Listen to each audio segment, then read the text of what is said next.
Salut à tous, on continue sur la sexualité, donc cette deuxième vidéo fait suite à celle du mois dernier que je vous remets dans le petit i là. Il s'agissait de décrypter un petit peu tous les sujets qu'on allait devoir balayer avec nos enfants et aujourd'hui je vous présente des supports que vous pouvez utiliser avec eux en vous disant les avantages et les inconvénients que j'ai trouvés à ces supports.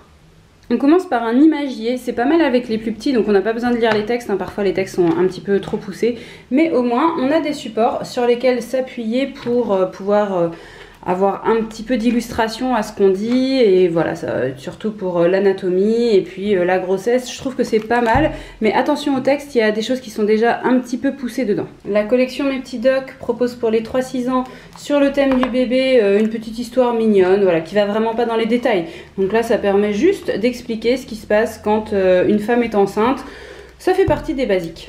Même style dans une autre collection, une petite histoire autour de la naissance d'un bébé avec quand même des commentaires sur ce qui se passe vraiment pour en arriver là. Donc là, vous avez un mix entre les deux choses que je vous ai montrées avant. Et attention, il y a un petit texte. Pendant que les parents font l'amour, le papa dépose des millions de spermatozoïdes dans le ventre de la maman. Donc bon, on évoque le fait de faire l'amour. Ça dépend où vous en êtes avec votre enfant en fait. Je peux te faire un bisou, c'est un livre assez unique puisque c'est un album jeunesse et comme vous le voyez il y a beaucoup d'illustrations, des petites pages de texte avec un texte toujours très adapté pour être compris par les petits. Le but c'est d'expliquer que tout ce qui concerne le corps de l'enfant lui appartient. Pour les plus de 7 ans, on va avoir ces deux pistes-là. Alors, l'amour et les bébés, je l'aime bien. Hein. Je trouve qu'il aborde vraiment tous les sujets. Il parcourt l'amour, il parle du fait qu'on a une anatomie différente filles-garçons. Il parle de masturbation, pourquoi mon zizi grossit quand je joue avec. Il parle d'homosexualité, enfin, il est vraiment pas mal. Mais je trouve qu'il est un petit peu en avance par rapport au thème de la pornographie. Je trouve qu'à 7 ans, c'est quand même un peu chaud. L'encyclo de la vie sexuelle, c'est super, d'un point de vue anatomie, tout ça, là on a vraiment des choses sur lesquelles s'appuyer. Mais attention, ça n'y va pas par 4 chemins, donc à un moment, assez tôt dans le bouquin, on capte qu'il y a pénétration, c'est imagé, donc voilà, on ne peut pas le louper. C'est après un petit peu plus soft dans la suite, puisqu'on va parler de la grossesse, les bébés, tout ça. Mais du coup, avec ces deux bouquins, on rentre quand même déjà un peu plus dans le vif du sujet. Tout sur le zizi, c'est plutôt pour les pubères, prépubères, garçons, j'ai envie de dire, parce que ça parle vraiment de zizi garçon. Et puis là, vous voyez, c'est à texte, il y a moins d'images et tout, c'est pour les plus grands. Mais au moins, ça répond à toutes les questions, donc je trouve vraiment pas mal. Ça peut être pour les filles un petit peu plus tard aussi, si elles veulent tout connaître du zizi des garçons, mais ça parle que du sexe de l'homme.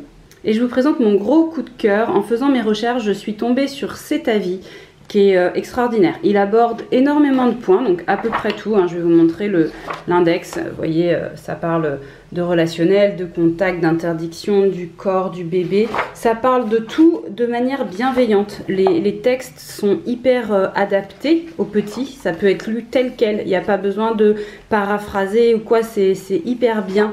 C'est dit d'une façon très simple. C'est ouvert à toutes les possibilités. C'est assez court à chaque fois sur chaque sujet, donc très digeste, enfin c'est vraiment génial.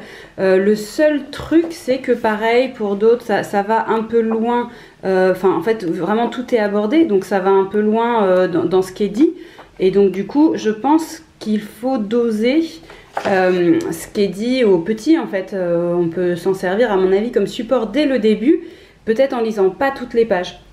La page sur les relations sexuelles, par exemple, c'est vraiment très bien fait. C'est par exemple le fait qu'un adulte peut avoir envie d'échanger avec un autre adulte des baisers et des caresses sur les seins, les fesses ou le sexe.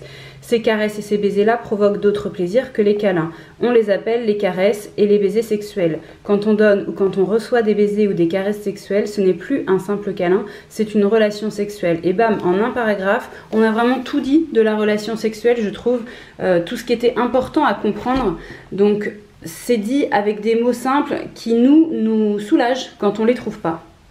Et ça vous a peut-être pas échappé, mais il y a un bouquin qui est paru il y a vraiment pas longtemps, qui est de Charline Vermont, Corps, Amour, Sexualité. C'est plutôt adressé aux parents, parce qu'en fait, bien sûr, il y a de quoi montrer aux enfants à l'intérieur, mais le but c'est surtout que vous lisiez le truc et que vous ayez en tête tout ce qu'elle explique qu'il y a à dire en fait pour les enfants. C'est classé en fonction des âges. Donc il y a des pages qui sont réservées aux 5-8 ans, des pages aux 7-10 ans, des pages aux 10 ans et plus, et vous retrouvez ça pour chaque thème.